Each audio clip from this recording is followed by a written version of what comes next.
Ačiū už kvietimą. Edvardas taip gražiai pristatė. Tai taip, aš Seime, tai yra pirma kadencija. Ir aišku, kai ateini į Seimą su vienais lūkesčiais, bet po dabar jau mes turbūt jau įpusėjom, tai tu supranti, kad rožiniai akiniai nukrito, ne taip viskas paprasta ir daroma, kaip norisi. Tai vienas dalykas, tai įsivaizdavimas šiek tiek, žinau, kad bus sunku, bet kad taip sunku, kad reikia prasimušti, net ir esant daugumoj, tam tikras idėjas yra labai sudėtinga. Tiesiog aparatas veikia, biurokratinis aparatas veikia savom, o norint jį pasukti kaip titaną, labai yra gana sudėtinga. Tai dėl referendumų, pavyzdžiui, Valstiečių žaliųjų partija kaip tik surinko dėl šeimos sampratos, tai žinot, čia toks jau labai ažiotažas, vos ne konstituciniam teismui ten nori pateikti, tai aš jį pasirašiau. Dėl grynųjų pinigų galiu pasakyti, kad jau parašai yra surinkti Seime. Ir kaip tik tais šį savaitę Karolis Neimantas, man atrodo, jisai kaip tik rinko parašus ir buvo kaip tik atnešęs ir mūsų frakcija, paklausė, kiek dar mūsų nuomonių pasirašys dėl grynųjų pinigų.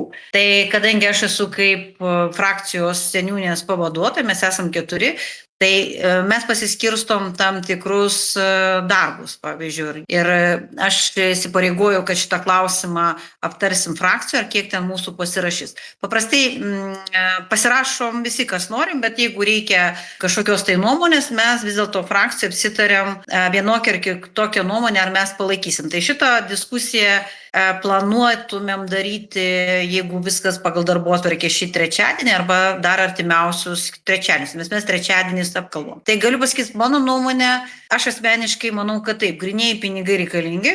Aišku, net ir pati dabar nustebusi, kodėl mūsų vyriausybė nenori pateikti pasiūlymo, kad dabar yra iki 5 000, kad 10 000, nes ES komisija rekomenduoja iki 10 000, galima namuose laikyti. Kažkodėl pas mus yra labiausiai sugriežtinta, nors kažkur yra, ten Graikijoje sako 500, bet supraskit, Graikijoje kada buvo, kodėl tie 500 atsirado? Todėl, kad pas juos buvo prieš, jeigu neklystu, kiek ten 7 metus krizė, vos ne pati valstybė norėjo bankrutuoti, jie ten taip gelbėjosi, kad neišsimtų tų pinigų iš bankų, nes tam būtų buvę sudėtinga situacija. Mes lietuviai dabar, kai Seime dažniausiai būnam, pastebim, kad kai Europos komisija kažką rekomenduoja, tai mes tiesiog vos nededam lygybės, kad tai privalom, o tai labai blogai. Ir kartais čia mes diskutuojam, kad kam reikia peržengti tam tikras ribas, jeigu rekomenduoja 10 000, tai turėtume būti ir 10 000 ir galėtų būti. Tai kol kas nežinau, kokia nuomonė bus.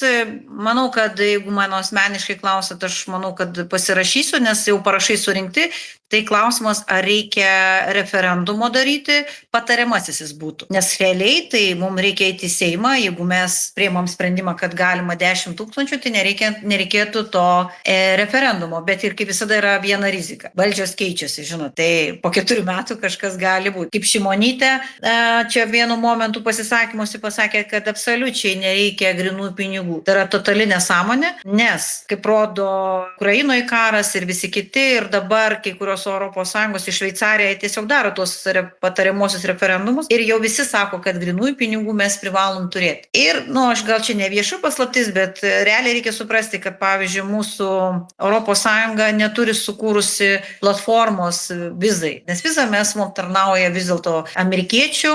Ta platforma mes Europoje neturim. Tai jeigu amerikiečių Trumpas sugalvotų kažką ten ypatingai padaryti, tai mes realiai nebeturėtumėm atitinkamo vizo mastertų skaičiavimų tam tikros bankininkystės platformos. Tai Europa turėtų į tam tikrų iššūkių. Aišku, bankininkystė to tikėtina nebus, bet kibernetinės atakos gali daug ką nulemti. Tai kartais vis dėlto tie grynieji pinigai, manyčiau, jie privalo būti atsiskaitimas ir jeigu ten dėl sumos, kažkada 5 000 atrodė didžiuliai pinigai, dabar tas 10 000 realiai jo vertė nebe tokia, nes aš laikausi labai paprasto tokios logikos. Dažniausiai mes mašinas namūkiuose pirkdomam apie 5 000, tai būdavo neblogos kokybės mašina. Dabar jeigu nori pakeisti mašiną, realiai, kai tu važiuoji, nori keisti, o tai dažniausiai grynais įdarai, tai nuo 10, 12 iki 15. Tai yra standartinis yra.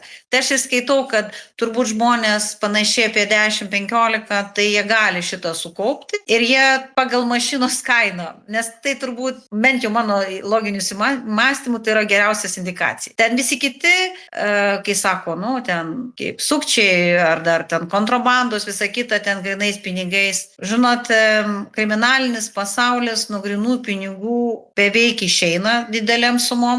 Tai kur yra korupcija? Dažniausiai kriptovaliutos, ten visos kitos platformos, koksai ten tie visi, kurie yra, ten yra didžiausi žaidimai. Tai ten jau žaidžia ne tūkstančiai, žinokit, ten yra milijonai, keliasdešimt milijonų. Tai ir tuos virtualius pinigus kur kas yra sunkiau surasti. Tuos grinuosius, tai čia, kaip čia, nu aišku, augalininkystės skandalas, kuris čia Lietuvoje vyko. Na, mes suprantam, kad ten kur rado pinigus, bet jisai tai yra vyko ne kelių mėnesių. Tai yra sisteminė korupcija, tikėtina vykusi 10 metų. Tai, ką mes, bent jau kiek aš suprantu. Tai aš manau, kad 10 000 tai turėtų jau įstatymą mes iškart galėtumėm. Jeigu didesnė suma, taip čia reikėtų jau trupučiuką diskusijų. Tam tikrų rizikų gal yra, bet aš sakiau 10 iki 10, tai tiesiog mano nuomonė, tai bent jau mūsų frakcijai nemažai pasisako, kad 10 000 galėtumėm, didesniai sumai galbūt reikėtų padiskutuoti, kokios gali būti rizikos, bet aš kažkodėl tai manau, kad nelabai tos rizikos, ypač tai, kas dabar vyksta globaliam pasauliu, tai tie pinigai mums reikalingi. Ir dar vienas argumentas. Na, pavyzdžiui, aš esu Šiauliuose. Tai Šiauliai didesnis miestas, mes čia bankomatų galime daug rasti. Na, pavyzdžiui, Akmenė. Jeigu Akmenėje reikėtų nueiti į banką padaryti, yra banko, nėra Akmenė.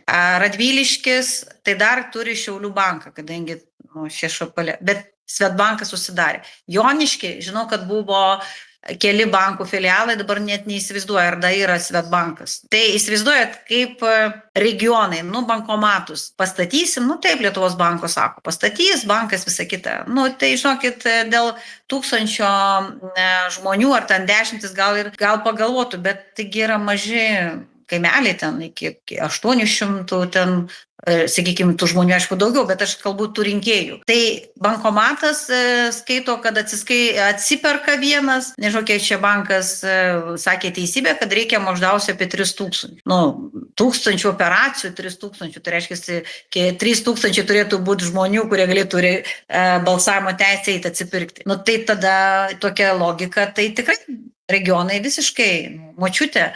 Tai kaip jai, tą pensiją jai irgi reikėtų kortelėm atsiskaityti. Aš manau, kad yra didesnė rizika ir aš manau, kad tie grynieji pinigai visiems mažose regionuose atsiskaitimai, ypač žemdirbystė, kurie turi ūkininkus, mažus ūkius, tai tik grynieji pinigai vaikšto. Tai va būtų tokia, bent jau mano nuomonė apie tuos referendumus. Tik tiek, kad jeigu referendumą daryti, nežinau kaip su laiku. Pavyzdžiui, jeigu norint šitos artėjančius savivaldos, tai mes turbūt turime labai ribotą laiką.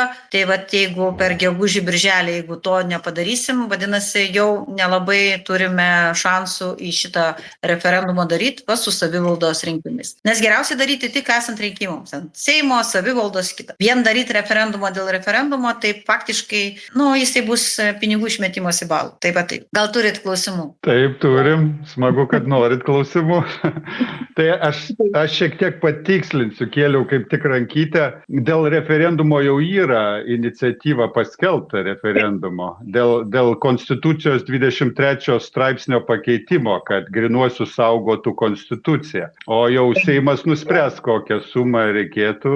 Tai va toks pastebėjimas. Ir mano klausimas tada, man rūpi sužinoti, kaip jūs manot, kokias neatidėliotinas problemas reikia išspręsti Lietuvai. Tai jūsų požiūris, matymas. Ačiū būtų. Tai tų problemų yra krūvos. Tai žiūrint, kokią sritį paimsi.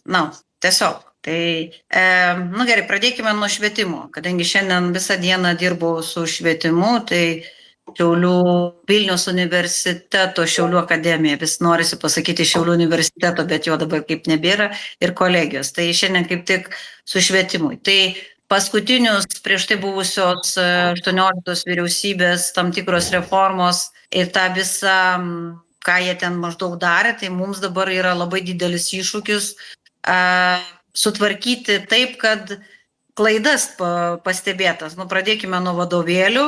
Tai vadovėliai nėra, o mums reikia egzaminus daryti. Tai tie 10 balų, kuriuos ministerė priėmusi, faktiškai visi sako, čia blogai. Nieko čia blogo nėra. Vadinasi, o bėda buvo tai, kad buvo užkelta išlaikymo tokia kartelė, kad realiai regionuose apie 4000 studentų realiai nebūtų išlaikę.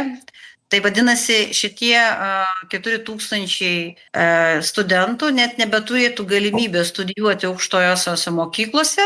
Tai ką jie daro? Tai jie tada išvažiuoja į kitas šalis studijuoti, nes Lietuvoje jie nebegalėtų dalyvauti būtent studijose. Tai ir čia buvo ne tai, kad ten pridėtai, buvo tos klaidos, kiek į teismo sprendimo žiūrėti yra procedūrinės. Tai čia vienas, pas jūs sveikatos, mes labai daug, tiek švietimas ir sveikata labai buvo, sakykime, proteguojamos privatus verslas. Viešosios paslaugos tiesiog į antrą planą. Tai jeigu švietimas daugiau jau susikoncentravo, taip vadinama, į tą vos neprivačias mokyklų finansavimai, tam tikros dalis ir mokyklų uždarimas o sveikatos sistemoje dažniausiai irgi išėjo tas privatus, nes kadangi viešasis sektorius nebespėjo aptarnauti, nes gydytojas nuėjęs į privačią, jisai gali rinktis, jisai geresnė aplinka ir visa kita, bet kai ligoninių kasos ir viešasis sektorius nebeturi galimybių aptarnauti visi žmonės visiems, kai skauda, jis bėga tą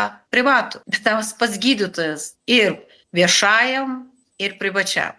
Ir tas finansavimas su ligoninių kasų, būtent tos į kainos, kurią reikėtų įkainių žiūrėti, tai dabar nuo gegužės 1 dienos kardinaliai kai kas keisis, tai galiu pasakyti, kas dar niekas taip garsiai nekalba, mes aišku pamatysim turbūt skaičius šiek tiek vėliau, tai jau privačios kompanijos daktarams, kurie dirba jie sako, mes jau nebegalėsim mokėti tokių kosminių pinigų, tai tada jie reiškia supranta, kad pirmiausia bus viešasis, o po to eis jau privatus. Tai nelabai tikiuosi, kad labai kažkoks didelis proveržis bus, bet gal tikimės, kad ligoninės, tos viešosios valdybės, respublikinės šiek tiek atsigaus finansiškai, nes dabar beveik visos ligoninės yra minuse. Aš daugiau domiuosi Šiauliuose, Šiauliai turi kitą išskirtinę, tai dėl vadovybės klausimai ten dabar, jeigu neklystu, apie 8 milijonus skolose. Tai šiaip tai, jeigu būtų verslas, tai supraskit, ligoninė bankrutuotų. Tai tragedija. Keliams. Tai keliais, tai čia turbūt yra, kaip žinot, sako, biškutį kelių mokestį visi mokam, bet tas kelių mokestis, kad būtų skirtas keliam, tai nukeliaudavo į bendrą biudžetą, kas jau liko, tas jau liko. Tai dabar sudėliojom taip, kad 800 milijonų, tai netoli, mes labai norėjom, kad būtų milijardas išeitų būtent keliams, tai tada progresas pasidėliotų. Bet viltis tai, kad nuo kitų metų tolingas, tai tada bus mokėsim už tos kelius ir tada pasipildys biudžetas ir tikėtina progresas pasirodys gal po kokių 2 metų. Šiais metais startuosim tam tikrais darbais, bet visas rezultatas turbūt išeis 27-28 metais, kada pasileis jau tie pinigai ir tie darbai. Aišku, norisi čia ir dabar viskas, bet labai daug, aišku, pinigų gynyba. Gynyba, čia su gynyba poligonus mes kaip ir patvirtinom, žinot, bet tai, kad patvirtinai, dar tai nereiškia, kad dar viskas taip greitai viskas ir važiuos. Tai dar reikia labai daug namų darbų pasidaryti ir aš kai skaitau pinigų, kartais mes biškių duodam, bet kontrolės reikia. Aš, kadangi kaip audito komiteto atstovė labai, man kartais skaudu, kad mes švaistom pinigus taip tarsi turėdami greitai išleisti, kad nepaskaičiuojam kaštų ir naudos analizių nedarom. Tam tikrose vietose nereikia daryti, reikia greičiau reaguotis, bet kartais, ką galima padiskutuoti, būtų gerai pasidaryti kompetentingas analizės. Tai va čia turbūt ir yra mūsų kaip į finansų žiūrint. Tai tiesiog vietos savivaldos įstatymai, policininkams reikia žiūrėti. Daug įsipareigojimų yra, tų problemų krūvos, visų neįspręsi, bet aš laikausi tokios pozicijos, kad gal susitvarkykim žingsnis po žingsnio ir darykim tokių nesąmonių kažkokių nedaryti. Neprikurkim naujų kažkokių tai idėjų, kad būtų galima, matom, jeigu geras vyksta dalykas, neuždarom, patobulinam, einam toliau, pasinalizuokim, nes kartais mes darom naują idėją, valio, pirmin, vėliavai prieki, bet nepanalizuojam. Tai čia kartais yra tam tikros racijos, kad aš dažnai bendrauju su žmonėm, man kelia problemas iš apačios į viršų. Tai aš labai kviečiu savo rinkėjus, kad ateitų pas mane, papasakotų tas problemas, kad galėčiau toliau keliauti. Tai nedrąsiai galiu pasakyti, bet paskutinius pusmetis kažkaip žmonės išdrąsėjo, pradėjo ateiti. Tai ir matosi, kur tos problemos. Antra pakopas, žmonės, visi laimingi. Aš visada sakiau, neskubėkit. Ir tie, kurie manęs paklausė, dabar laimingi, nes pasirodė, nukrito akcijos, kas žinojo, kad bus tas artimuose rytuose tas karas. Tai dabar klausia, kas bus. Akcijos paprastai, jeigu krizė užsibaigs, per 6 mėnesius stabilizuosis. Tai žinant tai, kas vyksta, tai tikėtina, kitiems metams galbūt bus geresnė situacija. Aišku, kodėl sakau taip drąsiai, nes Trumpas, čia dabar akcijų rinka žaidžia pagal Trumpo nuotaikas. Mes čia juokaujam, bet iš tikrųjų taip yra. Rudenį Amerikoje vyksta kongreso rūmai, turėtų keistis būtent demokratai, respublikonai, kongreso ten jėgos pasidalins, tikėtina sutramdys galbūt Trumpą ir viltis tai, kad stabilizuosis, nes dabar mes šiek tiek nebelabai supranta tos rinkos, bet rudenį, jeigu taip toliau bus, tai ne tik Lietuva ir visa Europa turėsime rimtų bėdų su energetiniais ištekliais, nes dabar jau, kiek žinom, girdim, kad aviacinio kuro trūksta. Tai dar dizelį, dar ten kažką mes kitus gal sužaisim, bet aviacinis kuras reikalingas būtent mums nafta. O visa Europos gamyklos yra būtent naftą perka iš artimų rytų, negali iš Venesuelos ir kitų pirkti, nes nafta visai kitokios struktūros. Tai tų problemų yra, atrodo, tiek daug, kad nežinau net kurios yra. Aš kaip sakau, gal nepradėkim daryti, jeigu darom, iki galo pabaigti, bet kartais reikėtų žinoti, kokio mes siekiam rezultato. Kartais mes darom nežinodami rezultato ir čia dažniausiai ir yra turbūt tos klaidos. Bet bent jau frakcijai, kodėl mes sakom tokie nevieningi, patikėkit, mes kaip diskutuojam, neišeinam su viena nuomonė. Nes mes, socialdemokratų frakcija, yra labai daug iš regionų. Ir mes girdim, kaip regionai gyvena. Iš tikrųjų, kai nuvažiuoji į Vilnių, tai atrodo ten viena. Vilnius yra tikrai europinis miestas. Bet tu, kai parvažiuoji į Šiaulius, čia yra visai kita Lietuva. Tai žinokit, tie 250 kilometrų tikrai parodo, koks skirtumas. Tai norisi, kad ir tie Šiauliai būtų kaip Vilnius, bet mums reikia kovoti, įrodinėti, kad mums labai svarbu. Vilniui galbūt kažkiek tai paprasčiau, bet mums regionams ir kaip Seimo nariams iš regiono mes turime labai rimtai argumentuotai įrodyti, kad regionams reikia, nes Vilniui jie įsivaizduoja, kad mes irgi gerai gyvenam, bet žinokit, taip nėra, tai jūs turbūt ir patys žinot. Tai mums reikia tiesiog įrodinėti faktais. Tiek trumpai dabar taip, kol nepamiršt. Ačiū. Antanas turi klausimą. Prašom, Antanas. Aš norėjau pasakyti tokį dalyką, kad gera girdėti, tą, ką Romas sako. Ir šiaip mintis yra tokia, kad gerai būtų, kad jūs būtumėte toj pusėje, kad Lietuvai ambicingų projektų nebereikia. Ambicingų projektų mes turėjome ir jie mus pastatė į tokią labai keistą padėtį. Ir Edvardas jūs pakvietė pas mus, ačiū Edvardui. Ir Edvardas yra tos referendumo dėl grynųjų pinigų išsaugojimo, ne iš principo ten 5007 ar tenai 12 tūkstančių ar 10 tūkstančių, bet iš principo, kad grynųjų pinigų neužrauktų taip, kaip kažkada Šimonytė, kaip jūs sakote, pasakė. Tai šitoje vietoje mums turbūt aš spėju, kad ne taip svarbu, kada tas referendumas Seimo narių inicijuotas bus, bet mums yra labai svarbu, kad jisai iš principo principo būtų. Ačiū. Tai labai ačiū už pastebėjimus. Taip, bet žinot, kaip visada, kodėl norisi padaryti, jeigu tu dabar nepadarysi, pavyzdžiui, su savivalda, nes savivaldai žmonės gana neblogai balsuoja, jie visiems galima kažkaip juos sumobilizuoti. Seimas, kai būna tada, žinot, partijos, tada ten pradeda žaisti, vėl būna biškutį kitaip, nes būtent grynieji pinigai labai svarbus regionų. Kodėl? Todėl, kad miestai, pavyzdžiui, šitas jiems bus neįdomu, nes jie tuos bankomatus turės, suprantat, visą kitą. Bet regionams tai labai svarbu. Aš išgirdau, žinokit, tuos argumentus, kuriuos mes irgi, ir man bus labai lengva padiskutuoti su kolegom, pasakyti, kodėl yra. Nes kad tikrai reikėtų konstitucijų, nes kai kurios šalis jau eina link to, kad įteisintų tą konstitucinį. Nes kai išgirsti, kad tikrai jų nebereikia, patikėkit, ir aš jau šokai buvau. Sako, iš vis kaip verslo, jūs įsivaizduojat. Pavyzdžiui, šiandien aš kaip žmogiškai kortelės neturiu, sakykime, kažkur padėjus, viskas yra su telefonu. Telefonas ką tik sudužo, tai aš parduotuvėje stoviu, be grynų pinigų, nieko negaliu pasimti. Į ką man dabar daryti? Ir tai prasideda problematika. Bet aš išgirdau, man bus labai puikios jūsų įžvalgos padiskutuoti su kolegom, galbūt ir įtikinti, kad galbūt reikia tą referendumą.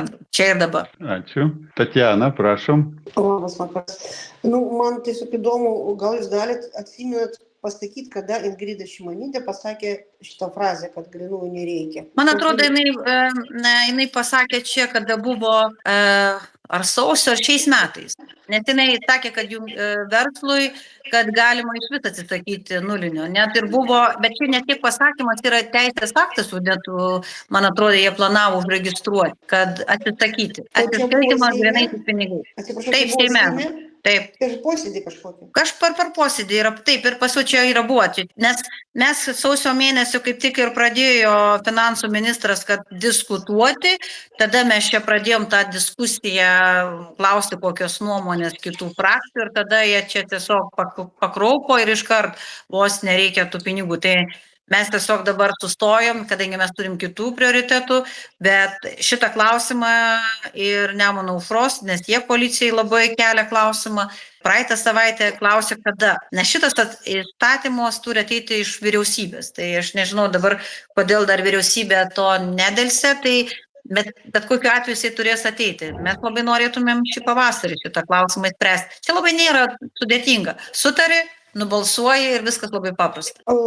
Dar, jeigu galit patikslinti dar, nes kadangi aš noriu surasti video medžiagą, kada jinai pasakė. Tiesiog gal padėsit, kokio posėdžių tematika buvo. Reikėtų pagalvoti, paieškoti, žinokit. Bet čia labai, nežinokit, buvo sausio 2 vasaris kažkur tas tuo laikotarpiu. Čia dar ne pačiam Seime. LRT, man atrodo, net buvo parašyta kažkoks ten. O tematikos neatsimenu, finansai, kas ten buvo? Finansų ministras pradėjo kalbėti ir po to iškart buvo Šimonytės reakcija. Aišku. Galėsiu tada, jeigu kas, pasižiūrėsiu. Bet žinot, kaip ta... Dėkui. Tatjana, galima būtų rašyti laišką, poniai Romai. Taip, jūs mano galite rašyti, mano labai paprastas, jeigu Seimas, tai roma.janusoninė @Lietuvos Respublikos Seimas.lt. Tai visada gausiu, o šiaip tai mano asmeninis, aš irgi niekada jo neslėpiu, tai yra labai prastai Roma Janušonė, tik be taškų, @gmail.com. Tai yra viešas ir aš jos daug informacijos, tik tiek, kad kai ateina daug informacijos, tai nesitikėkit, kad iš karto atsakysit. Bet stengiuosi atsakyti, sureaguoti. Ačiū. Prašom, Jonai, jūsų eilė klausti. Labas vakaras. Aš norėjau išgirsti jūsų nuomonę dėl patariamai referendumo dabartinė įstatymo redakcijas. Ar jisai patariamasis, tai reiškia, kad Seimas gali jo nepatvirtinti, daleiskim, surinks piliečiai 300 000 parašų, referendumą už sprendimą nubalsuos, reiškia, tauta savo aukščiausią galią įvykdys tiesiogiai, bet taip išeina, jeigu Seimas gali nepatvirtinti jo, tai tada galia aukštesnė yra Seimo. Tauta gaunasi tauta išrinktų įkaitę, ar kaip čia išeina? Ne, tai matot, mintis yra tai, kad bet kokiu atveju referendumą galima, jeigu surenkam būtą. Bet čia yra viena tos silpnosios vietos, kokia bus formuluotė ir jeigu kas nors surinks ir pateiks, kad tai yra prieštarauja konstitucijai. Tai konstitucinis teismas žinot. Tada lauksim konstitucinio teismo sprendimo. Kaip žinot, konstitucinis teismas kartais dabar paskutiniu momentu taip pasisako, kad mes jau labai suprantam, ką ten daryti. Tai žinot, jau tada gali užsivilkinti tie procesai. Ir tada jau, žinot, teisiniai žaidimai prasideda, kas, kaip, ką. Tai aš asmeniškai kartais pavaduoju Teisės ir teisėtvarkos komitete tam tikrus Seimo narius, tai viską suprantu, bet konstitucinio teismo sprendimų, iškart galiu pasakyti, mano kompetencija tiek nėra aukšta, aš jų perskaito, aš nesuprantu. Čia reikia turėti jau tam tikro vos ne teisinį išsilavinimą, kad suprasti ten kiekvieną žodį. Tai aš visada konsultuojuosi su kolegom ir pasitikiu, ką kolegos, bet jie ir taip sako, jeigu konstitucinis teismas ten susako, bet tai nereiškia paskutinės ten skaičius, reikia išvadą skaityti. Reikia visą ten kokį 20, 30 ar 40 lapų suskaityti, kad suprastum, ką nori. Tai mes dabar žinom su partnerystė, kad tarsi mes dabar privalom įteisinti konstitucinis teismas, bet pavyzdžiui, Teisingumo ministrė mano, kad to nėra įstatymuose, dabar skundžia.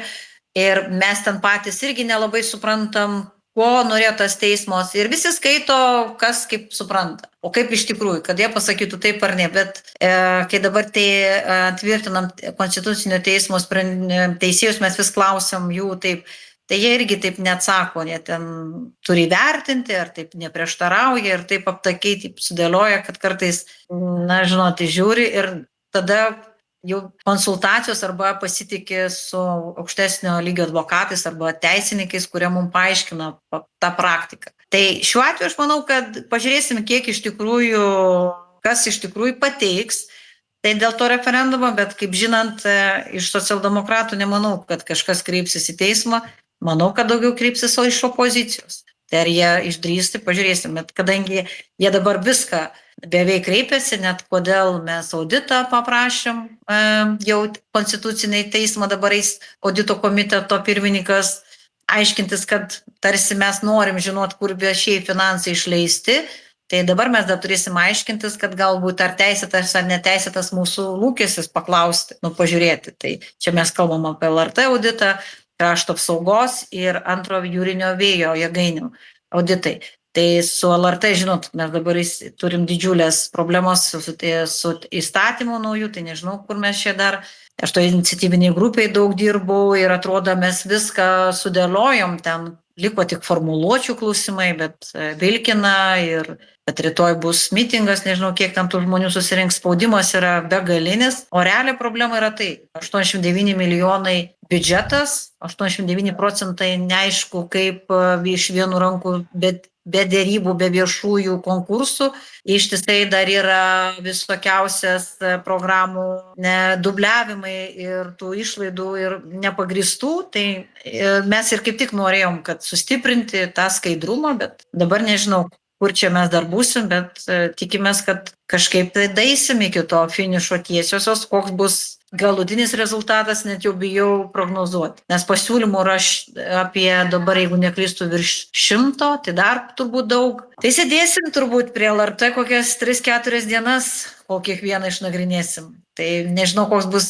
rezultatas, bet ir gaunasi, kad norim kažką gražiau, gero padaryti, bet koks galutinis bus, net neprognozuoju. Tai aš norėjau tik tai paklausti, ar už tautos galia yra aukštesnė galia konstitucija teismo? Ne, tai ne, tautos valia yra. Rinkimai, be referendumų mes turime dėlioti. Tik tiek, kad kartais kaip yra ta konstitucija, ar prieštarauja konstitucija. Konstitucijai mes visi pritarėm. Tai va čia svarbiausia suformuluoti tas būtent, ko mes prašom referendume, kad neprieštarautų konstitucijai. Bet konstituciją galima keisti referendumu? Taip, galima. Galima konstituciją, matote, pakeisti ir Seime, jeigu formuluoti yra, jeigu nubalsuoja daugiau kaip 95 Seimo nariai. Tai mes dėl 16, tai nebūtinai. Tas patariamasis tai yra paklausti. Tai 95 gauti, žinokit, balsus yra gana sudėtinga. Patikėkit, tada turi visi salėje būti argumentai. Tai, žinokit, čia mes Kodėl mes norėjom tos koalicijos labai didelės? Mintis buvo tai, kad yra tam tikri teisės aktai, kur būtų galima be referendumų, be nieko tiesiog pakeisti tam tikrus konstitucinius klausimus, bet bet mums vis nepavyksta suburti, nes nėra taip paprasta. Yra daug nuomonių, daug interesų, tai čia reikia daug politinės valios iš tikrųjų ir diskusijų. O visi įsivaizduojam, tokie klausimai būna labai subtilūs. Tai čia, žinot, reikia daug įdirbio daryti, nes gali visą 4 metus prie vieno klausimo dirbti. Ir rezultatas toksai gali būti abejotinas, ar dar pasieks. Supratom, ačiū Jonai už klausimus. Dabar būtų Vigis. Labą dieną. Klausimas būtų iš 2 dalių. Pirma, mane domina jūsų prioritetai. Kokios vertybės jums yra prioritetas? Tai yra tautinės vertybės ar yra europietiškas vertybės? Ir antras klausimas būtų surištas su gynyba ir demografinė padėtim. Jums neatrodo, kad perteklinis poligonų skaičius jaunimui išvykusiam iš Lietuvos kelia nerimą ir tai trukdo jiems sugrįžti į Lietuvą dėl nesaugumo jausmo, kad poligonai, perteklinis poligonų skaičius tiesiog nesuteikia jiems ateities tikrumo jausmo, kad jie jausis grįžę į Lietuvą, jausis saugiai ir kad galėtų kurtis, kurti šeimas, gimdyti vaikus ir gyventi Lietuvoje. Ar nematote ryšio tarp to? Ačiū. Ačiū už klausimus. Pirmų klausimų dėl vertybių. Aš augusi krikščioniškoje šeimoje ir man daugiau prie tų tautinių, jeigu jūs manote dėl tų partnerysčių, tų klausimų, tai aš labai aiškiai pasakiau, kad šito klausimo dėja aš suprantu, galima juos sutvarkyti įstatymiškai, bet jeigu reikėtų balsuoti ir ten tas santuokas ir visa kita, tai mano atsakymas bus, aš nedalyvausiu ir nebalsuosiu.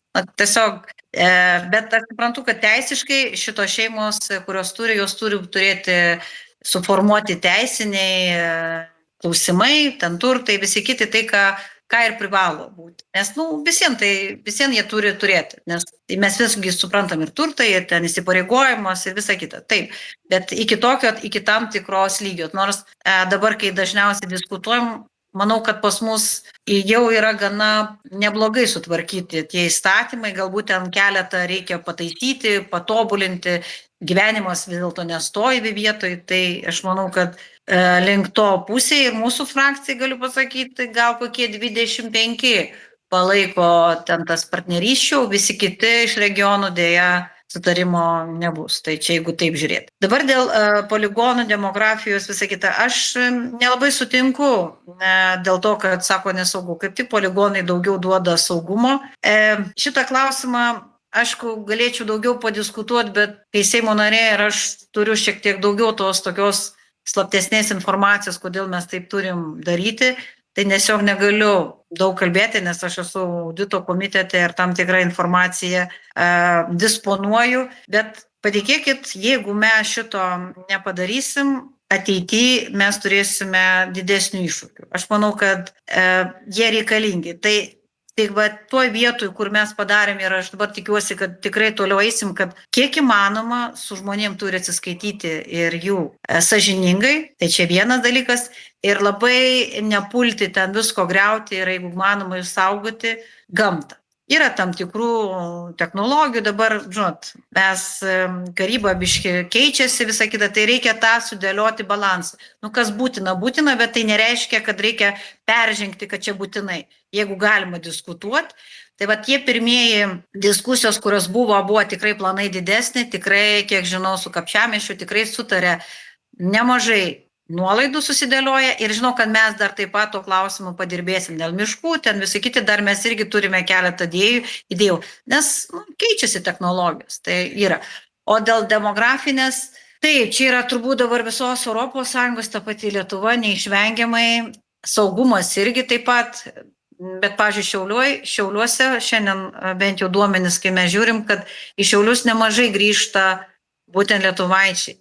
Bet jie grįžta įvairiausiom, pasilgsta tėvynės, pasilgsta, sakykime, verslus nori sukelti ir visą kitą. Aš manau, kad kaip tik mes turim padirbėti su emigrantais ir kad jie, jeigu grįžtų, jie gautų čia ir tam tikras socialinės garantijas, ir darbus, ir vietos, ir darbo yra, nes mūsų pragyvenimo lygis, jeigu taip žiūrint, tikrai mes gaunam panašiai kaip ir Europoje. Tik pas mus galbūt reikia tas išlaidų. Mes per maža rinka. Ir niekaip šiai dienai turiu savo išsikėlusi klausimą, kodėl mes niekaip negalime sumažinti tų kaštų, liktais investuojame į energetiką, visą kitą, bet mes kodėl tos kainos ir kaštai energetiniai mūsų kyla, nors atrodo, mes tiek daug dedam pastangų. Tai čia turbūt reikėtų sumastyti, kaip sumažinti atitinkamus kaštus su energetika, tada automatiškai mažėtų išlaidos energetikai, tada žmonės turėtų pajamų, jie galėtų sau leisti investuoti. Tai čia galbūt reikėtų daugiau padirbėti mums su analize. O analizai reikia šiek tiek tu gauni užduoti konkretų klausimą, gauti atsakymus. Tai žinau, kad finansų ministerija dirba, bet ir ta kainų taryba, kur yra, vis dėlto ne tuo keliu nuėjo. Aš manau, kad pas mus biškutį su konkurencija. Per maža šalis kartais verslas susitarė. Manau, kad konkurencijos tarnyba turėtų ryžtingiau dirbti, nes jaučiu, kad čia mes biškutį susitarė verslas. Arba jeigu net nereikia susitarę, visi tiesiog nerašyta taisyklė. Padidinam ir tada visi didinam. Tai baisiausia turbūt šita. Toks toksai jausmas yra. Bent jau man vidinis, kurio dar neturiu atsakymų. Tikiuosi atsakiau. Ačiū. Prašom, Einarai. Mano vardas Einaras Vildė. Aš pragyvenau 20 metų išeivijoje, dirbau visuomeninį darbą, praktiškai visą tą laikotarpį išeivijoje. Todėl išeivijos klausimus aš manau pakankamai gerai žinau ir drįsčiau tartis, esu tam tikros srities ekspertas. Šiai dienai, keletą komentarų norėčiau pasakyti, kad mūsų Lietuva padarė didžiulę klaidą konservatorių dėka, kad nepasidarė rezervinio tiekimo, nutraukė tiksliau rezervinį tiekimą iš mūsų, tebūnie šią dieną jinai priešiška šalis, bet kokiu atveju energetiniai dalykai turėjo būti išlaikyti. Nes, kaip sakoma, geras ūkininkas visus kiaušinius į vieną pintinę nededa. Ir šią dienai konkretus pavyzdys yra, kurį mes turime, ir taip mūsų per visus kišenės. Nesvarbu, žalias, raudonas, mėlynas, visi valgyti norim, sakysim, ir šauksim vienas ant kito, kas čia ko nepadarė. Tai dabar šiai dienai toks kaip ir papildomas pasiūlymas visgi ieškoti tų kelių, diplomatinių kelių, nesvarbu, karas baigsis anksčiau ar vėliau, taip to labiau, kad pripažinkim, Ukraina irgi nėra šventa karvė, jinai turi labai daug bėdų tiek nacizmo atžvilgių, pas mus Lietuvoje dėl to ateina irgi problemos, būtent dėl to, kad migracija šiai dienai nesutvarkyta. Migracija nesutvarkyta ne vien tik tai Ukrainos atžvilgių, iš principo ir Lietuvos lietuvių atžvilgių taip pat. Ir praktiškai, kai mes kalbame apie demografiją, sakykim taip, šiai dienai, kiek mes jau konstituciją turim jau virš 30 metų, yra konstitucinis straipsnis toksai 13, kuris aiškiai nurodo, kad Lietuva globoja lietuvius išeivijoje. Taip. Šiai dienai niekas nepadaryta, absoliučiai. Užsienio reikalų ministerija absoliučiai nieko nepadarė, kad mūsų vaikai neatiminėjami būtų užsienyje. Mes kalbam apie tai, kad mūsų gimstamumas sumažėja, taip toliau, bet šiai dienai mes ne vien tik tai nepadarėm tai, kad netiminėtų, sakykim taip. Patys įvedėm Šakalienės dėka, jūsų kolegės dėka, baubą, kuris visiškai nepasitenkinęs yra ir visiškai nepasitenkinęs. Bigi mikrofonas, atsiprašau. Baigsiu, to neužilgo. Ir Einarai klausimą prašyčiau. Tai esmė tokia ir yra, kad šiai dienai visgi reikėtų politikai, karas yra karu, bet, man atrodo, niekas neginčys, kad socialinis saugumas vidinis yra žymiai svarbesnis negu išorinis. Ir bet kokiu atveju norėtųsi paklausti jūsų nuomonės toje vietoje, nes mums šiandienai, man pavyzdžiui, kaip žmogui, kuris grįžęs 3 metai, matau visiškai kitaip tą gyvenimą, ne savo norų praktiškai grįžęs į Lietuvą.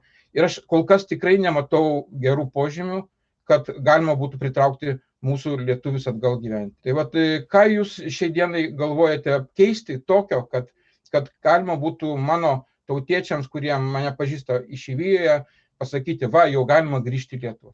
Čia sudėtingas klausimas, žinot. Gerai, jūs kalbėjote apie tuos tiekimus su diplomatiniais, turbūt jūs norite omeny su Baltarusija, su kitais. Tai jeigu matot mūsų retoriką irgi mes norėtumėm ir manyčiau, kad reikėtų tam tikro lygio diplomatinius ryšius atkurti, nes kad kai jų neturime, mes turime didesnių bėdų, tada turim prašyti kitų šalių, tai Europos Sąjungos, ten vos ne Amerikos, kad kažkaip mums pagelbėtų. Aišku, ta diplomatija jaunai, nežinau, kiek dabar nutrūko, turbūt prie konservatorių turbūt ir nutrūko tie visi keliai, bet kažkoks lygis buvo, bet mes vis dėlto manom, kad reikia. Čia yra labai, yra vertybiniai, tie ekonominiai. Nėra to bendro atsakymo, bet jeigu taip atvirai, aš asmeniškai manau, kad reikėtų atkurti tam tikro lygio, bent jau, kad pradėt kalbėtis, nes jeigu tu nesikalbi, tai tu nežinai, ką jie mano, jie nežino, ką mes manom. Tada mes girdim kitą iš kitų šalių kažką pasisakymą ir taip atrodo toksai baubai ir tada stereotipų mes prisigalvojam. Tai pirmiausia, reikia kažkiek tai kalbėti, kažkokio tai lygio. Dabar kokio ten lygio, tai jau čia, kaip man sakant, žingsnis po žingsnį galima. Tai čia aš bent jau dėl tų, nes manau, kad kai šalis nebebendrauja, taip ir paskui gaunasi tie konfliktai. Tai dabar dėl išeivijų, taip, aš su užsienio reikalų nėra mano stiprioji pusė, nes pripažinsiu, nes nors ir daug bendraujam, su užsienio reikalų ministras yra toks fainas, bet jisai daug domisi su diaspora, bet ką jie daro su diaspora, tai aš nelabai galiu daug papasakot, tik tai žinau, kad su ukrainiečių daugiau ten galbūt, bet čia dėl to, kad tas karas taip atėjo, turbūt suaktyvėjo šitie klausimai daugiau, bet tai yra ir kitos, sakysim, ir mes pamirštom. Tai aš gal šito daugiau nepasakosiu, nes savo nuomonę turiu, bet tai nebūtinai jinai teisinga. Tai nenoriu tiesiog nusišnekėti tiesiai šviesiai pasakius, bet šitą klausimą, jeigu taip žiūrint plačiau, aš vis dėlto irgi manau, kad geriau jau, čia vieną mes juokavom, geriau kiekvieną grįžusiai šeimai sumokėti 10 000, kad jie grįžtų kiekvienam nariui. Čia turime ne šeimą, bet šeimos nariai. Tai jie ir suteikti jiem galimybę su būstu, nes visoje Europoje visur yra būstas, tai žmogus grįžta, kai yra kažkur grįžta namą. Tai aš manau, kad jeigu jie 3 šeimų narių minimum, jeigu dabar gauni 30 000, tai jau 30 000, žinokite, Šiauliuose būtą galima nusipirkti jau gal už kokiai ten, jeigu 2-3 kambarų, tikrai 60, jau pusę sumos turi, o visi parvažiavęs kažką turi, tu jau turi kur gyventi. Darbą tai savaime jau kažkaip, tai visiems turi rankas, kojas, tai visiems surasi to darbo kažkiek. Tai aš manau, kad gal čia geriau painvestuoti ir grįžti, būtent susigrąžinti lietuvaičius. Jie visiems įsilgė tos Lietuvos, manau, irgi mylės tą Lietuvą, prisidės gal gerų idėjų patveš. Tai aš kažkaip galvoju, gal taip reikėtų spręsti. Tokių idėjų visi masto, nes ne visada viskas ir pinigai lemia, kartais ir kitos socialinės tos problemos yra ir norėtum gal pradėti reikėtų mylėti save irgi, nes kažkaip nemylim savų. Taip, yra tas jausmas, kad pamirštam mylėti savo žmonės. Jie irgi taip pat jaučiasi, daugumai vienišų žmonių yra, senstam, tai va čia norėtųsi gal daugiau to socialinio biškai.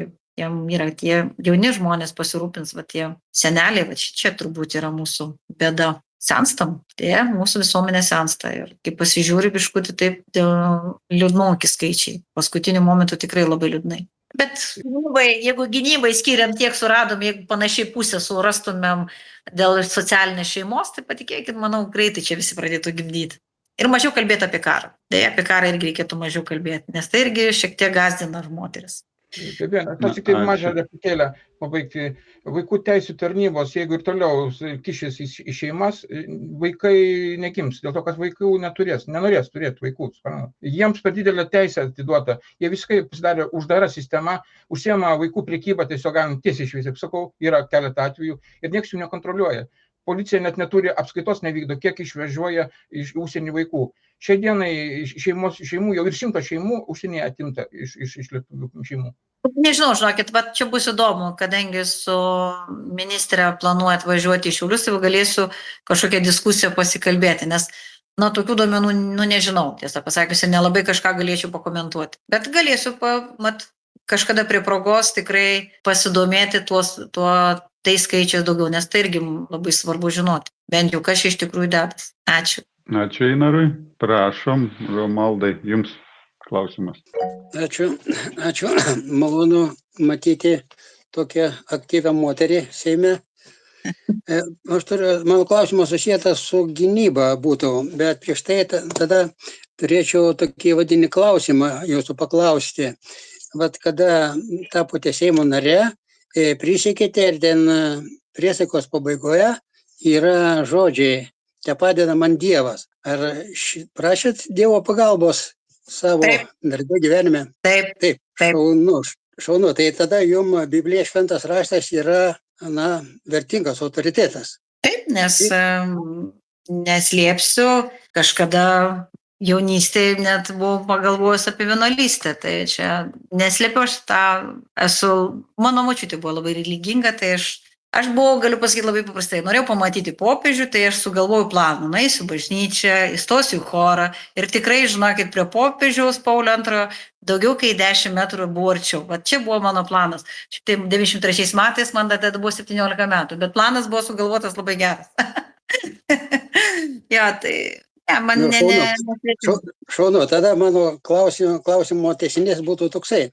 Šventajame rašte, psalmėje 27-oje, ten yra tokie žodžiai, jeigu Dievas nesaugo miesto, veltui budi sargai. Tai dabar kokias sąlygas reikia išpildyti, kad neprastume Dievo apsaugos? Čia jūs pasakėt, kad poligonai duoda daugiau saugumo. Tai čia matote, jeigu iš politikos, aš sakau, žinot, mes turim sakyti, saugumas tai yra poligonai, čia tam, kad atvyktų tam tikri kareiviai, kurie mūsų yra, nes mūsų Lietuvoje mes tiek neturėsime kareivių tiem poligonams, jeigu taip žiūrim protingai. Jog čia mes tam, kad ateitų mūsų NATO pajėgos ir galėtų gintis, nes vienaip ar kitaip NATO vis dėlto tikimės, kad toliau ir bus, nes čia su Trumpu labai daug tų diskusijų yra, bet tikėtina, kad ir pati Europa turės dėliotis, o mes esam pasienis, tai reikia nepamiršti, jeigu istoriškai žiūrint, mes visada pastovim. Aš suprantu, ką jūs norit pasakyti, tai žodžiu, religija, tikėjimas, bet aš kaip politikė turiu šiek tiek ir toliau prisimti ir tam tikrą atsakomybę, ne vien už savo asmeninį, mane deleguoja kiti žmonės, aš turiu irgi iškirsti ir kitus klausimus, tai geriau, kad to karo nebūtų, geriau, kaip sakant, turi motą, nori taikos, ruoškis karui. Tai žinokit, aš laikausi tokios griežtesnės, kad reikia visada būti pasiruošus. Nes, nežinau, čia Napoleonas sakydavo šitą šūkį, bet gyvenime man jis visada yra, nori taikos karo, bet šitai nereiškia, kad karybai reikia. Čia tiesiog turi visada būti pasiruošęs, galvoti į priekį, tavo žingsnis ką duos, ką dėliosis, pamatuot, biški gal kartais atsitraukti, pamastyti, vėl eiti pirmin žiūrėti, tai tokia kartais nedėlioti vienos pozicijos, išklausyti visų, stengtis kiek įmanoma daugiau išklausyti. Kai tu daug išklausai, aš kadangi mano prieš tai buvęs darbas yra taip, su bendruomenėm surasti, tai būdavo tai, kad tu klausaisi daugybę nuomonių, bet tu turi surasti kažkokį auksinį viduriuką, kad daugmaž kažkas nusileis, kažkas sutiks tą kompromisą, kiek įmanoma surasti kompromisą, kad daugiau būtų patenkintų šalių. 100% tai niekada nepagausi visų, bet kiek įmanoma daugiau žmonių, kad sutiktų su tą kompromisą tokį surasti. Aš visada stengiuosi tą auksinį viduriuką įti. Sunku jį labiausiai, nes tada labai būni kažkas šaukia, kažkas reikia, kažkam nepatinka, bet jeigu tu biškutį surandi, bet jeigu šalis nori susitarti, tai visada susitars. Bet jeigu tu nenori tartis, tai čia tiesiog neįmanom. Tai aš konkrečiai pasakysiu, kad norint neprarasti Dievo apsaugos, reikia stiprinti dorovę, kad visuomenė būtų dorovinga ir tokiu atveju bus Dievo apsauga ir jokie priešai nebus baisus. Tai aš atkreipiu dėmesį į tai, kad reikia šviestis ir šviesti visuomenę ir būtent tą dvasingumą, dorovę stiprinti ir tada turėsim Dievo apsaugą. Turėdami Dievo apsaugą, tikrai tai bus patikima, garantuota apsauga. Bet jeigu dorovės nebus, tai jokie poligonai mūsų neišgelbės. Tai ačiū labai už atsakymus. Baigiau. Ačiū Romualdui už klausimą. Būtų Nerijui klausimas dabar. Prašom, Nerijau. Tai labas vakaras, gerbima Roma. Ačiū, kad jūs atvykot pas mus. Aš esu Nerijus iš Anglijos. Tai mano toks klausimas būtų jums, kaip manote, ar reikėtų įteisinti privalomą kasmetinį auditą valstybinėse sektoriuose ir juos paviešinti visuomeniai. Nes kaip matote, aš kiek pastebėjau, tai yra naudinga. Ne tik piliečiams, bet ir valdžiai. Toks pastebėjimas. Aš atsakysiu labai paprastai. Paprastai visos įstaigos auditus daro. Tai vienaip ar kitaip jūs privalo pasidaryti. Klausimas, čia turbūt kaip daro valstybės kontrolė. Štai kaip valstybės kontrolė padaro, jinai padaro labai kompleksiškai. Jinai ne tik tais pasižiūri ten pajamos išlaidos, kaip mes suprantam. Ne, jie parodo įstatymiškai, kur yra pažeidimai ir pateikia rekomendacijos. Tai valstybės kontrolė, aš labai žaviuosi, aš nemaniau, kad tokios aukštos kvalifikacijos ten yra auditoriai. Jie nepriklausomai ir tikrai suranda ir atsakymus tokius. Tai jeigu tas rekomendacijos, kiek yra padarę, įgyvendintų visos ministerijos, tai patikėkite, aš manau, kad mes neturėtume tiek daug problemų. Įgyvendinimo, štai kur yra problema. Pasirodo, auditai padaryti, dabar neatsimenu, kurį mes yra prieš 10-12 metų, mes net nepajudėjom, bet problemos tos pačios. Tai jeigu tada prieš 10 metų būtų pradėję daryti veiksmus, tai mes neturėtumėm pasiekmių, kokia šiandien yra. Tai va čia yra turbūt yra didžiausia bėda, kad mes tiesiog nepadarom tų sisteminių atsakymų, kurios yra. Ir aišku, klausimas, kodėl? Finansų reikia. Finansai, kaip čia pasakius, jų visada trūko, jų yra tiek, kiek yra.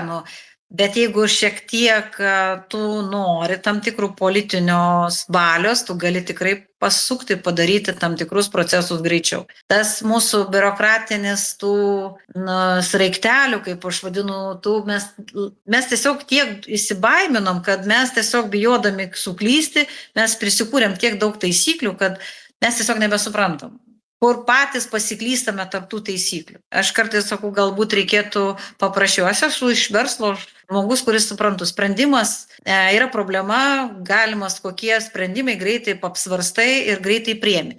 Valstybėje taip greitai, aišku, nebūna, nes yra ciklai ten šiek tiek sudėtingiau, bet tu visien gali. Tai, pavyzdžiui, mes audito komitete pačią pirmą posėdžių mes išklausim, kokios yra bėdos ir mes nutarėm, kad ten reikėtų pažiūrėti teisinės išlaidos, nes ministerijos išleidžia didžiulę išlaidos, pavyzdžiui, bylinėjasi su viena arbitražuose, laimėjo ta byla 35 milijonai, iš kurių 16 atsiet mes laimėjom, bet 15 milijonų sumokėjom advokatams. Fantastiška, tai kiekviena kompanija, advokatai 10 metų bylinėjams, į metus po milijoną gauna, o advokato kiek kontorai? 5-6 žmonės dirba, tai prašau, jums ir verslo planas. Ir mes pradėjom nagrinėtis, tai įsivaizduojat, mes tik dabar, po 1,5 metų einam, eisim rudenį, pagaliau prieisim sprendimą, kad visas teisinės išlaidas galėtų būti viena ministerija, vienas atsakingas kažkoks departamentas, kad kitos ministerijos negalėtų yra. Nes jeigu mes turim teisingumo ministeriją, tai ką mes samdom tuos advokatus? Tai yra teisingumo ministerija, tai tegu ten visi advokatai ir dirba teisininkai. Jeigu ten mums reikia specifinių kažkokių, pavyzdžiui, ten, kaip mes bylinėjasi valstybė su valstybė, taip, ten galbūt reikia. Bet tai yra tik tais per visos 35 metus mes gal turime kokias 3-4 bylas. Bet ne, kiekviena ministerija turi savo advokatų kontoras, ten ieško ir mes dabar išdėstėm, kad pasirodo tik tais, prieš tai buvo 2 teisininko, dabar 4 teisinės firmos, kurios ir pasidalino visą rinką. Ir mes matom, kokie pinigai. Tai va čia kartais tokios išlaidos, kur mes auditai ir labai padeda. Tai dabar LRT. Mes tik tais galbūt šitą auditą paprašėm padaryti per 6 mėnesius, bet jeigu jie būtų padarę, gal ilgiau reikėjo prašyti, gal mes dar daugiau būtumėm radę. Tai dabar mes dar nepriejom prie antro jūrinio vėjo jėgainių. Tai turėtume pradėti nagrinėti, nes mes dar su LRT užstrigom. O štai birželio mėnesį šiais metais mes gausime kitą išskirtinį auditą, tai yra su krašto apsauga. Tai aš nežinau, kad ten dar mes atrasim. Tai jeigu mes su LRT tiek užstrigom, dar su vėjų nepradėjom nagrinėtis, tai kas dar bus su krašto, tai turbūt mes tuos 3 auditus iki pat kadencijos vargu prieisim prie galo. Tai koks pasipriešinimas? Tai mes įrodom, kad finansai turi viešai atsiskaityti. Įmonė tu ten savininkas daryk, ką nori, bet vieši pinigai turi būti apskaitomi tvarkingai, turi žmonės žinot, kur mes juos išleidžiam. Jeigu mes keliam klausimus, tai mums tiesiog atsakymų neduoda. Patikėkit, mes Seimo nariai rašom raštus, mes atsakymų negaunam. Mes gaunam tiek, kad gauti atsakymą, tai laukit, ieškosim, tai turi kelis kartus klausyti, tai kartais abejoja, ar kokia tu čia valdžia, jeigu tau net neatsako. O ir jeigu atsakyti taip, auditus reikėtų daryti ir kompleksinius. Kiekviena įmonė, jeigu taip daryti labai paprastai, bet faktiškai kas 4 metus, taip dažniausiai, tai turėtų būti labai aiškus įmonės ir ypač, manyčiau, geriausiai, kai keičiasi įmonių vadovai, tada pasižiūrėti. Nes manau, kad čia dažniausiai ir yra tos problematikos, kur galima pamatyti. Tai dabar iš tų auditų, tai dabar bus birželio naujienos, turbūt bus skandalų daug. Bus dar daug skandalų. Dėkoju ir sėkmės jums. Ačiū. Ačiū, Nerijau, už klausimą. Gal dar porą klausimų, žinote, jau žiūriu, kad man dar reikia pasiruošti, dar turiu miškasodį, žinot. Supratom, viskas, vykdom nurodymus svečio. Prašom, Virginijau, jūsų klausimas. Labas vakaras, Virginijus. Tai už tikrasias vertybės pilietinės vienybės aktas Lietuvai, su iniciatorių dalykų pilietiškumo parką įkūriau 2011 metų. Lietuvos ateitį tik matau per pilietinę vienybę. Reiškia, klausimas tik tai galbūt toks, ar jūs esat, kaip sakyti, to teigiamo pilietinio mąstymo ar partinio? Kodėl jūs būtent pasirinkot eiti su partijom? Reiškia, kaip jūs į tai žvelgiat, į tą vienybę? Kodėl tos partijos, nei viena partija Lietuvoje nepadarys tos vienybės, nes jos neturi to, kaip sakyti, dvasinio potencialo. Aš nežinau, jūs kokią partiją priklausot, bet įdomu, jeigu žmogus pilietinio mąstymo, tai su juo kažką galima, reiškia, pasiekti. Bet klausimas, ar jūs girdėjot, aplamai, prieš 4 metus buvo toks žymus įvykis, paskelbtas pilietinės vienybės aktas, tos valstybės išlikimui, akmens plokštėje, ten buvo apie 100 žmonių susirinkę tarybai, mes su Zigmu Vaišvila, tokio buvusio signataro atidengėm, iškilmingai tą padarėm. Ar jūs, aš Facebook'e dažnai rašau, ar jūs girdėjot apie šį žymų? Tokį reiškinį dalyką, ar ne? Ačiū už klausimą, Virginijau. Aš, čia biškai gal patrukinėjau, ar aš taip suprantu. Ne, aš negirdėjau apie to, kur jūs kalbėjote apie Vaišvilo, apie patį Vaišvilą, tai mes Seime jį dažnai sutinkam. Ne, aš ne apie Vaišvilą kalbėjau, aš kalbėjau apie pilietinės vienybės akto paskelbimą. Vaišvilą tik padėjo. Supratom, Virginijau. Buvo Virginijau, supratom. Daugiau žmonių buvo, bet Vaišvilą tai niekas ten nesuvaidino didelis. Kadangi, aš sakau, trupučiuką kritinėjau, tai dėl to konteksto. Tai žinokit apie jūsų iniciatyvą, kuri buvo, tai žinokit, realiai tikrai negirdėjau. Tai o aš, jeigu klausėt mane, aš esu socialdemokratė. Ir jeigu klausit, kodėl tą partinę pasirinkom visą kitą, tai tuomet, kai sugalvojau, kad reikia savo idėjas kažkur dėliotis, tai tikrai prie konservatorių nelabai, žinot, liberalai, aš gal liberalesnių esu, bet mane tada labai patiko tas ūkiškas Brazausko požiūris. Kad ir koks jis buvo, bet jisai ūkiškas. Ir aš esu iš tokio ūkiško mąstymo, tai aš dėl to ir nuėjau į socialdemokratus. O socialdemokratai turi daug įvairiausių tų žmonių ir mes, kaip turim 14 tūkstančių žmonių, yra įvairiausių. Taip, mes turim irgi su lyderiais problemas. Šiandien žinome, kad ir Gintautas Paluckas bus jam bus prokurorė pateiks, atneš pranešimą dėl neliečiamybės atėjimo ir čia yra tiesiog liūdna. Tarsi mes ir klausim, mes irgi norisi sužinoti, ar taip, ar ne, ar kaltas, ar nekaltas, tai į žmogaus dūšę neįlys. Tai bet aš vis dėlto skaitau taip, jeigu tu eini į politiką, suprantu visų, ir aš nesu šventoji, irgi turiu vienų, bet bent jau žinau, kad užsidirbau savo sąžiningų darbų, kažko tokio, tai jis dabar turės tikrai įrodinėti ir netaip paprasta įrodinėti neteisėtus, turbūt praturtėjimas bus pagal tą baudžiamą kodeksą. Nu,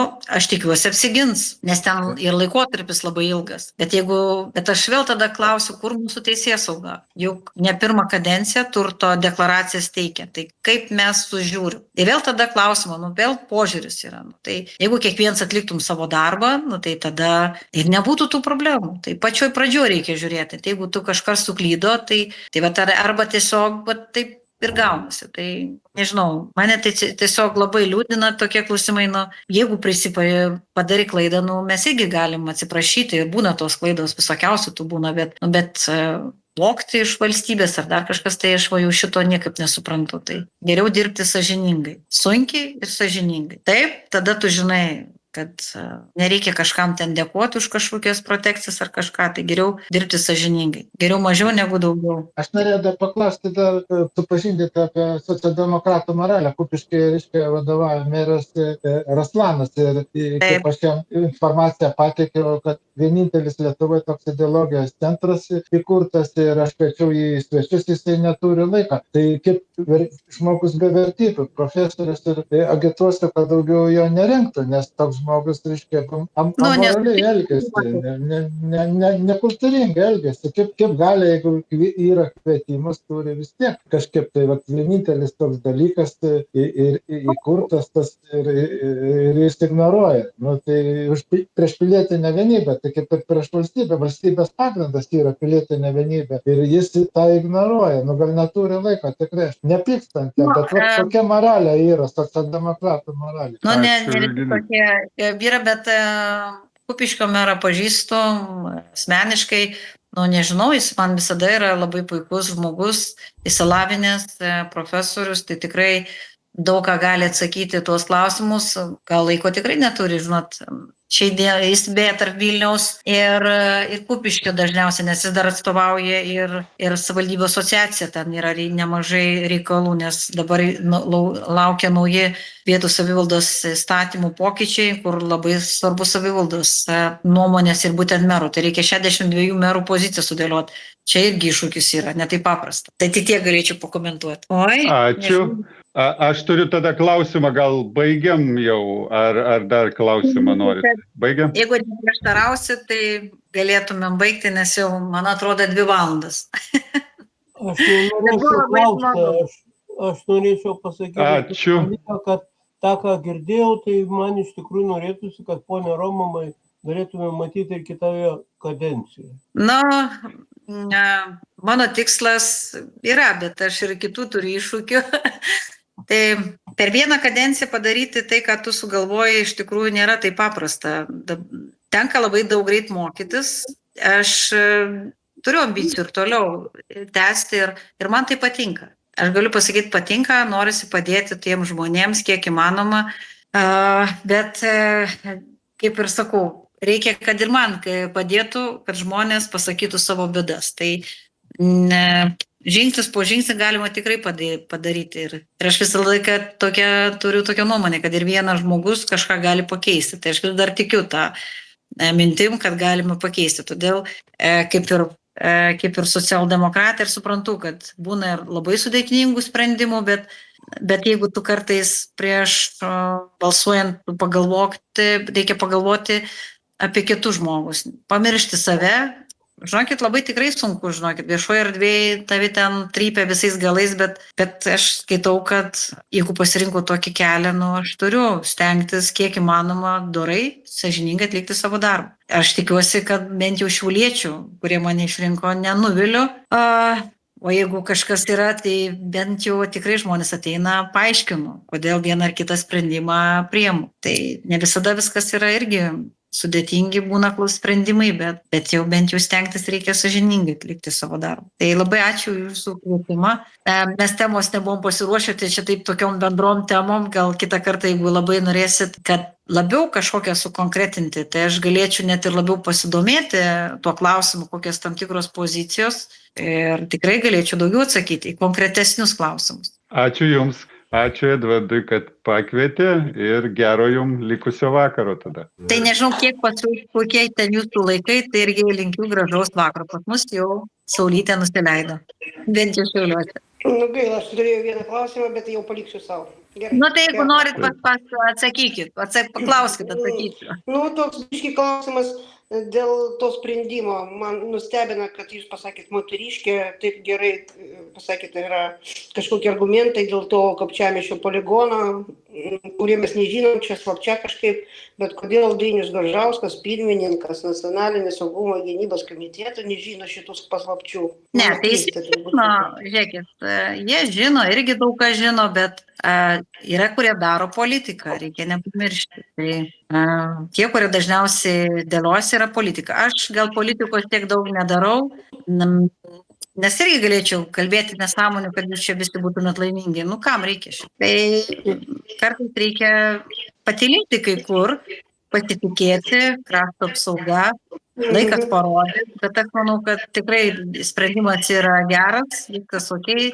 Tai aš labai viliuosi ir visada keliu sakau, kadangi audito komitete, tai už kiekvieną eurą, kurį krašto apsauga išleis, tai patikėkit, aš tą žiūrėsiu. Tai jie supranta, kad taip paprastai nekvaistysit pinigų, o turit, kad tikrai būtų gynyba ir viskas turėtų būti tvarkoj. Tai bent jau kol tai metu, tai šitą dalyką seksim ir žiūrėsim. Jie nešvaistysit, tai kad tas žmonėms būtų skaityta dar kartą, sąžiningai. Nes vis dėlto, tėviškės yra vien, kaip aš sakau, žmonės turėtų irgi nesijausti bent jau nuskriausti. Tai nuskriaustas žmogus yra labai pavojingas. Aš skaitau, kad reikia visada sąžiningai žiūrėti, nes aš irgi įsivaizduoju, jeigu čia būtų Šiauliuose kažkur, tai man patiktų, man irgi turbūt būtų skaudu. Tai tiesiog reikia išklausyti ir surasti gerus kompromisus. Kiek žinau, tikrai neblogai surasti kompromisai, tai bet galbūt dar galima eigoj dar patobulinti, pagerinti, kad tų kompromisų būtų daugiau. Tai bet gal su tokia gera gaida ir baigsim. Ačiū. Ačiū Jums ir gražaus artėjančio savaitgalio. Iki.